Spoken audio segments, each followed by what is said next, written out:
पाकिस्तान में IT industry और freelancing industry जो है वो बड़ी तेजी से ग्रो कर रही है। There is a big chunk of youth population in Pakistan जो कि फ्रीलांसिंग में और आईटी में अपना कैरियर जो है वो परसू कर रहे हैं। Despite of big growth in Pakistan freelancing and IT exports and IT services, still बहुत सारे चैलेंजेस हैं आईटी इंडस्ट्री से रिलेटेड, जिन चैलेंजेस को अगर ओवरकम किया जाए तो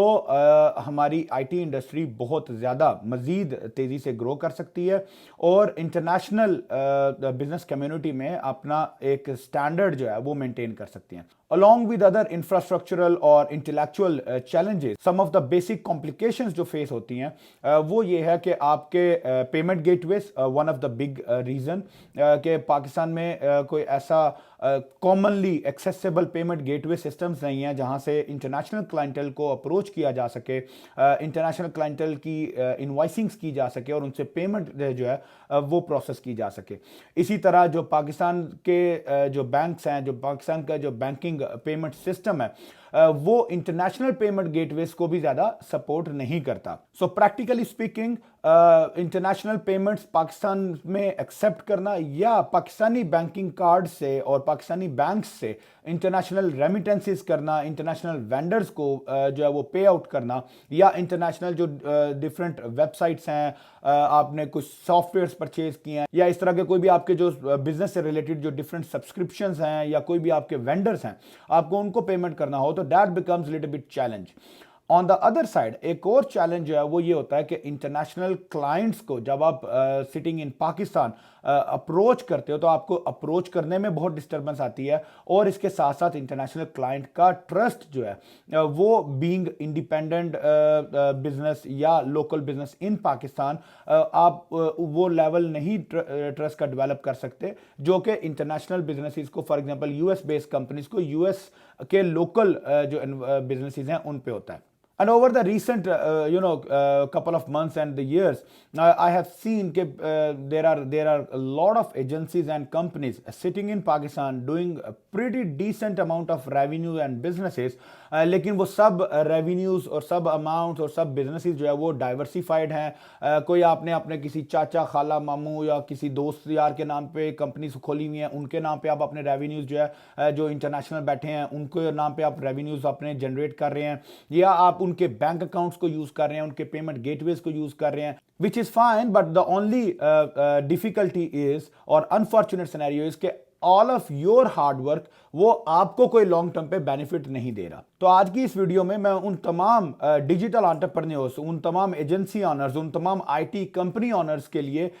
डिटेल के साथ एक्सप्लेन करूंगा कि what are the best options and alternative routes available for them कि वो पाकिस्तान में बैठते हुए पाकिस्तान के सिस्टम पे, पाकिस्तान में अपने जो उन्होंने टीम बिल्डिंग की है, जो इंफ्रास्ट्रक्चर बिल्ड किए हैं, उसकी बेस पे वो यूएसए में कैसे पेनिट्रेट कर सकते हैं, यूएसए क्लाइंट्स को कैसे अप्रोच कर सकते हैं, यूएसए के फाइनेंशियल जो सिस्टम्स हैं उनको कैसे अप्रोच कर सकते हैं, and how can they grow their businesses. So stay tuned.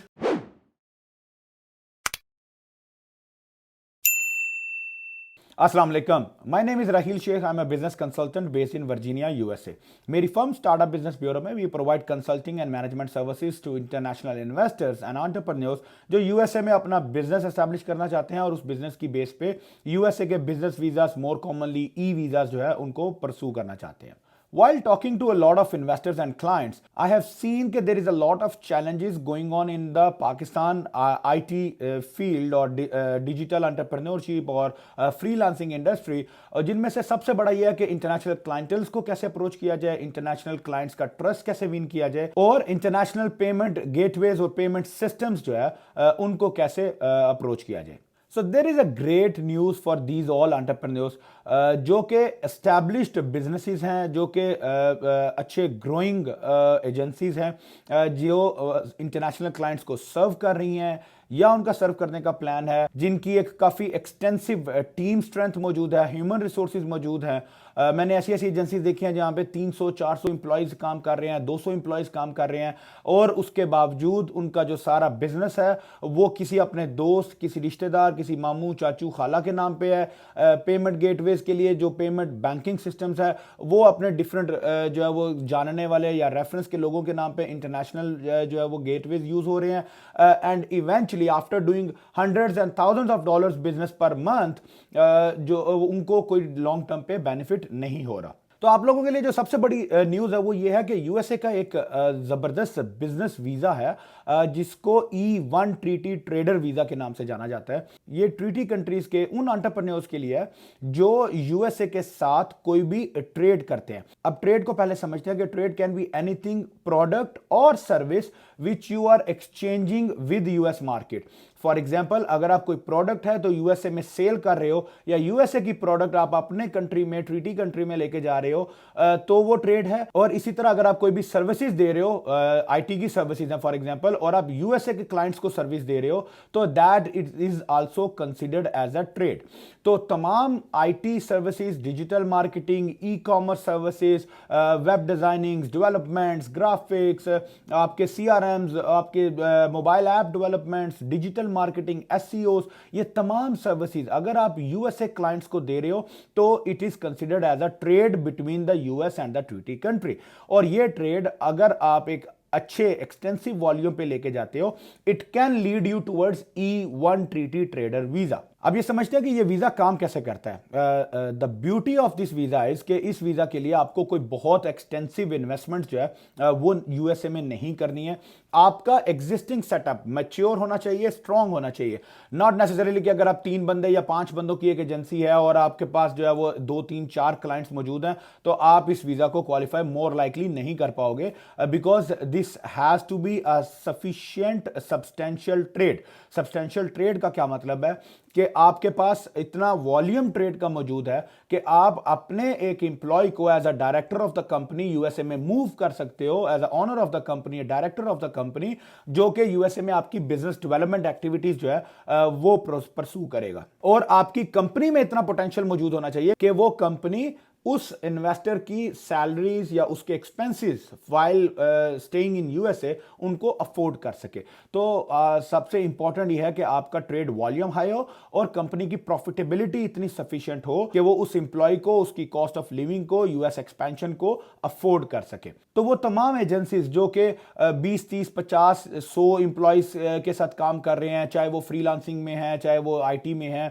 एक अच्छा अमाउंट 30 40 50 हजार dollar per month, $100,000, and trust me, I have seen people making 250 $300,000 a month, और उनको इस सब का प्रोसेस का आइडिया ही नहीं है, पता ही नहीं है। तो प्रैक्टिकली अगर आप उस वॉल्यूम पे काम कर रहे हैं तो आपने सिर्फ करना यह है कि आपने अपना एक रिप्रेजेंटेटिव ऑफिस यूएसए में ओपन करना है और एक डिटेल्ड बिजनेस प्लान और बिजनेस मॉडल जो है वो प्रिपेयर करना है, जिसकी बेस पे आप यूएसए एम्बेसी में पाकिस्तान में बैठ के अपना जो प्रोफाइल है, अपनी जो एप्लीकेशन है वो सबमिट करते हो और जस्टिफाई करते हो कि आपके बिजनेस को इस वक्त यूएस में एक्सपैंड करने की जरूरत है और ये एक्सपेंशन आपकी बिजनेस ग्रोथ के लिए, आपके बिजनेस मॉडल के लिए, बिजनेस फ्यूचर के लिए बहुत जरूरी है। तो इसकी बेस के ऊपर आपको E1 वीजा जो है वो बिल्कुल असाइन हो सकता है और E1 की बेस पे आप एज अ कंपनी ऑनर या any of your senior top management employees, आप अपने पार्टनर्स को, अपने जो प्रोडक्ट हेड्स हैं, आपके डिपार्टमेंट हेड्स हैं, सीनियर मैनेजर्स हैं, आप उनमें से किसी को भी यूएसए में माइग्रेट कर सकते हो, जो कि यहाँ पे बैठ के अपने बिजनेस के लिए बिजनेस डेवलपमेंट का रोल अदा करेगा, जो क्लाइंट्स के साथ जो है वो डील करेगा। और इसका जो सबसे बड़ा फायदा है वो ये है कि now you are a company based in USA locally, आपके पास यूएसए का तमाम फाइनेंशियल सिस्टम की एक्सेस है, आप बैंकिंग चैनल्स की एक्सेस है, आप किसी भी फिजिकल बैंक्स में, बड़े बैंक्स में, bank of America, Chase bank, Wells Fargo,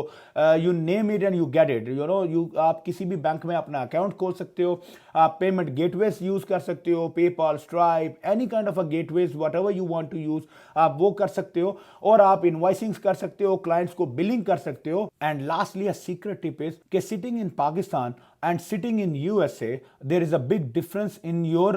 per hour billing which you charge to your clients. तो पोटेंशियली आपका बिजनेस रेवेन्यू वाइज भी और number of clients per month wise भी बहुत एक्सपोनेंशियली ग्रो कर सकता है। सो वो तमाम लोग, वो तमाम एजेंसी ऑनर्स, वो तमाम आईटी एंटरप्रेन्योर्स, डिजिटल एंटरप्रेन्योर्स जो एक अच्छे वॉल्यूम पे काम कर रहे हैं, एक ग्रोथ पैटर्न को फॉलो कर रहे हैं, अपने बिजनेस को ग्रो कर रहे हैं, सो प्लीज स्टॉप